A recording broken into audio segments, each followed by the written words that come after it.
Между другото, това е една от причините да не съм голям фен в случая, чисто практично на един референдум по темата, защото просто основният бенефит, основният плюс от еврозоната е за бизнесите.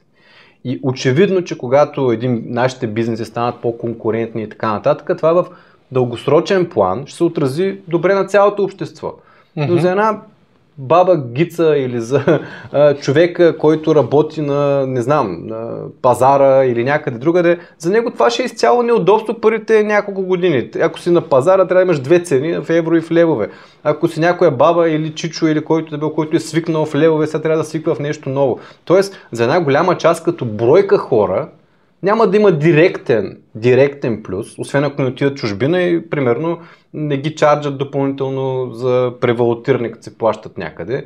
Не се налага да сменят от лево. Често казвам, аз не виждам кой знае какъв негатив.